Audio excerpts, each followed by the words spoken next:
Al Durr وهادي الكلم بمديح الهادي تنتظم ضاءت بالمختار الظلم وحلا في مولده النغم قسما بالله رب العالمين وارتضينا غير دين الله دين فهو دين الحق دين الأنبياء إنه الإسلام. بسم الله الرحمن الرحيم.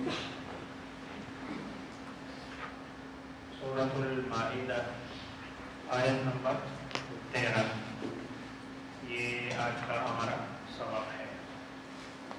کل کی آیت میں وَلَقَدْ أَخَذَ اللَّهُ مِيثَاقَ بَنِي إِسْرَائِيلَ کہ اللہ تبارک و تعالی نے بنی اسرائیل سے عہد لیا، معاہدہ لیا.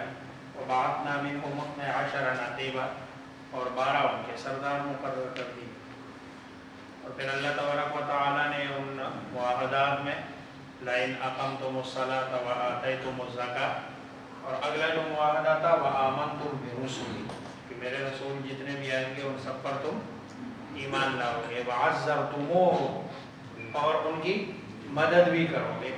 وَأَقْرَضْتُمُ اللَّهَ قَرْضًا حَسَنًا اور اللہ تبارک و تعالی کو قرض حسنہ بھی دو گے.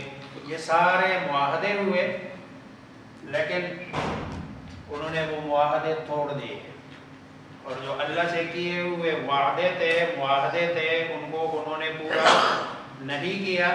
تو اگلی آیت میں اللہ فرماتے ہیں پس بسبب نقضہم ان کا توڑنا، میثاقہم اپنے وعدے کو، لعننا ہم نے لعنت کر دی ہم ان پر.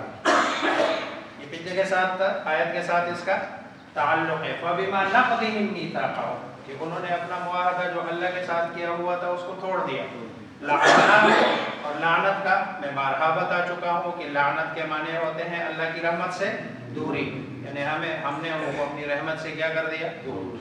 آج بھی اگر کوئی آدمی چاہے اللہ سے کیا ہوا معاہدہ ہو چاہے بندوں کے ساتھ کیا ہوا معاہدہ ہو، اگر کوئی توڑ دیتا ہے تو یہ نہیں ہے کہ یہودی تو لعنت کے مستحق ہے اور ہم بچ جائے، ایسا نہیں ہے. آج بھی اگر کوئی آدمی اپنا معاہدہ توڑتا ہے اس کا مطلب یہ ہے جیسے وہ اللہ کی لعنت ہمیں اللہ اس لیے بتا رہے ہیں کہ تم نے ایسے کام نہیں کرنے ہیں کہ جس کی وجہ سے یہودی لعنت کے کیا ہو گئے مستحق.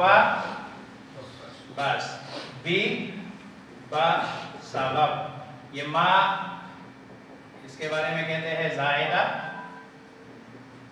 تاکید. یہ تاکید کے لیے یہ اس کا ادھر کوئی معنی نہیں ہے، ورنہ ما کے تو نفی کے معنی ہوتے ہیں، لیکن یہ زائدہ ہے تاکید کے لیے، بات کو مزید اس میں وزن ڈالنے کے لیے. نقضی توڑنا، ہم ان کا، میثاقہم اپنے وعدے کو، اپنے میثاق کو، لعناہم ہم نے لعنت کی ان پر. وجعلنا قلوبہم وجعلنا اور کر دیا ہم نے قلوبہم ان کے قاسیہ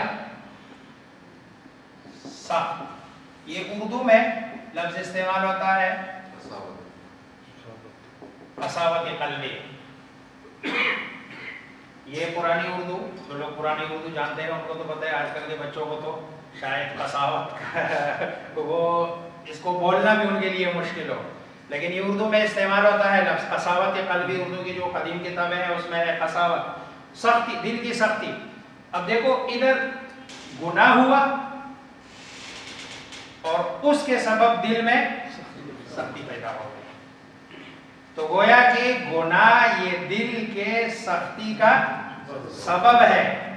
اس لیے جو بندہ گناہ کرتا ہے ایک تو اگلے گناہ پر اس کو جرأت ہو جاتی ہے، جب دوسرا گناہ کرتا ہے تو اگلے گناہ پر اس کو پھر جرأت. ایک ٹائم آتا ہے کہ اس کو گناہ سمجھتا ہی نہیں ہے اور وہ یہ سمجھتا ہے کہ ٹھیک ہے یہ روٹین ہے اور اسی روٹین سے اپنی زندگی گزار کے موت کے منہ میں چلا جاتا ہے. تو اس لیے یہ جتنے بھی تزکیہ والے لوگ ہیں، انہوں نے لکھا ہے کہ گناہ سے انقباض قلب ہوتا ہے، قلب میں دل میں انقباض آتا ہے، اور جتنا دل میں انقباض آئے گا اتنا بندہ گناہ پہ کیا کرے گا؟ جرأت کرے گا۔ وَجَعَلْنَا قُلُوبَهُمْ قَاسِيَةً، اور ہم نے کر دیے ان کے دل سخت۔ اب اس سختی کے نتائج کیا ہے؟ پہلے گناہ کیا، اب کیا کرتے ہیں؟ یحرفون الکلمہ، وہ کلمے کو بدل ڈالتے ہیں عن مواضعہ، اپنی جگہوں سے۔ نماز کو وہ سمجھتے ہیں، دل کا تصور ہے جیسے بعض لوگوں کا ہے کہ بھئی وہ نماز کوئی ایکشن نہیں ہے، کوئی عمل نہیں ہے، بس دل میں ایک خیال ہے، اسی کو وہ نماز سمجھتے ہیں۔ یہی یہود اپنی جتنی بھی آیات اور چاہے وہ تحریف لفظی ہو یعنی الفاظ کو چینج کرنا، اور چاہے تحریف معنوی ہو یعنی معنی کو چینج کرنا، یہ کرتے تھے۔ اور اس کو ویسے بھی جتنے بھی عیسائیوں کے ساتھ تو پھر بھی اناجیل ہے، لیکن یہ جو یہود ہے ان کی جو کتابیں ہیں ان کے ہاں تو اصل کتاب کوئی ہے ہی نہیں، وہ تو سارے تراجم ہیں اور ترجمہ، جیسے مثلا قرآن کا لے لے ترجمہ، اب ہر بندہ اپنے حساب سے ترجمہ، پھر اس کے ساتھ تشریح، پھر اس کے بیچ میں جو ہے نا وہ الفاظ کی تبدیلی، لیکن جب تک اصل موجود نہ ہو تو ان کی تو اصل کتاب ہے ہی نہیں، اور ترجمہ در ترجمہ، اور ظاہری بات ہے جتنے ترجمے سے ترجمے ہوتے رہتے چیز کیا ہو جاتی ہے؟ چینج ہوتی رہتی ہے، اور وہ اس چینجنگ کو اب باعث فخر بھی سمجھتے ہیں کہ بھئی یہ ہمارے لیے ایک فخریہ بات ہے کہ ہم نے اس میں تبدیلیاں کر دی۔ یحرفون، وہ تحریف کرتے ہیں۔ تحریف کا لفظ اردو میں استعمال ہوتا ہے، معنی کیا ہے؟ بدل ڈالتے ہیں۔ الکلمہ، کلمے کو عن مواضعہ، اپنی جگہوں سے۔ وَنَسُوا حَظًّا، اور نسو نسیان، بھلا دیا، حظًّا، یہ نکرہ کبھی جنا یہ تنوین کبھی نکرہ بنانے کے لیے اور کبھی یہ عظمت کو بیان کرنے کے لیے آتا ہے۔ حظًّا، بڑا حصہ، مما، اس سے، ما جو ذکروا، نصیحت کی گئی تھی، بھی، جس کی، یعنی جس کی انہیں نصیحت کی گئی تھی اس میں سے بڑا حصہ انہوں نے بھلا دیا۔ اور پیچھے پہلا پارا دوسرا پارا وہ سارا بھرا پڑا ہے۔ وَلَا تَزَالُ، اور یہ لا تزال نا، یہ لفظ آتا ہے نا، یہ زوال کا معنی ہے کسی چیز کا گرنا، ختم ہونا۔ جب لا ہوتا ہے اس کا مطلب ہے نہ ختم ہونا، یعنی ہمیشگی۔ یہ ولا تزال ہمیشہ کے معنی میں ہے، اور ہمیشہ تسلسل کے ساتھ، تا اے رسول صلی اللہ علیہ وسلم، یہ آپ صلی اللہ علیہ وسلم کو مخاطب کر کے، تطلع، آپ مطلع رہتے ہیں، علی، پر، خائنۃ، منہم، یعنی یہ کوئی نئی آپ کے لیے کوئی ایسی بات نہیں ہے کہ جس کو سمجھنا مشکل ہو، بلکہ آپ اب بھی آپ سے بات کرتے ہیں، معاہدہ کرتے ہیں، توڑ دیتے ہیں، یہ خیانت ہے۔ آپ سے کوئی جو نا کمٹمنٹ کرتے ہیں، اس کمٹمنٹ کو پھر پورا نہیں کرتے ہیں، یا آپ کے ساتھ خیانت کرتے ہیں، تو آپ تسلسل کے ساتھ مطلع رہتے ہیں علی خائنۃ، ان میں سے بہت سارے لوگوں کی خیانت پر، الا قلیلا منہم، دیکھو ہر جگہ اچھے لوگ ہوتے ہیں، الا مگر، قلیلا بہت تھوڑے، منہم فاعف عنہم، لیکن ابھی آپ ان کو معاف کیجیے، واصفح، اور ابھی بھی ان سے درگزر، فاعف عنہم، ان سے آپ ابھی بدلہ نہ لیجیے، اس خیانت پر آپ نے بدلہ نہیں لینا ہے، واصفح، اور کسی کے سامنے ان کی بےزتی نہیں کرنی ہے۔ یہ کس کے بارے میں بات ہو رہی ہے؟ یہودیوں کے بارے میں. اس کا مطلب یہ ہے کہ مسلمان سے اگر غلطی ہو تو فاعف عنہم واصفح، یہ والا حکم اس کے لیے اس سے بڑھ کر ہو جائے گا. یہ اس سے بڑھ کر ہو جائے گا. کیوں؟ اس لیے کہ یہ ہے اصل کام، یہ احسان ہے. یہ والا عمل آپ کسی کا جرم ہوتا ہے، کوئی گناہ کرتا ہے، آپ اس سے بدلہ نہیں لیتے ہیں، تو یہ بدلہ نہ لینا یہ احسان ہے. اور احسان والے کے ساتھ اللہ کیا کرتا ہے؟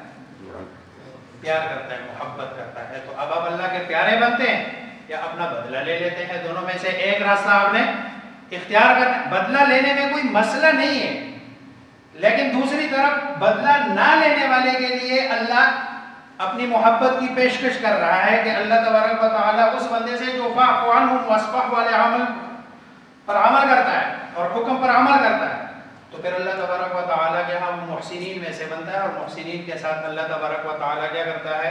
محبت کرتا ہے، پیار کرتا ہے. فاعف عنہم، بس آپ معاف کیجئے یا درگزر کیجئے. عنہم، ان سے. واصفح، اور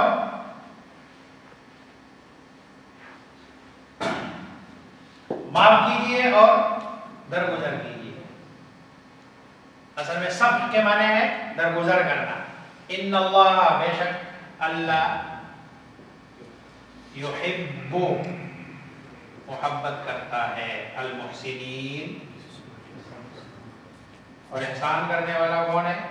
کہ حق آپ کا ہے پھر بھی جیسے قرآن کہتا ہے نا وبالوالدین احسان، ان کا حق نہیں، اپنا حق بھی دے دو، یہ احسان ہے.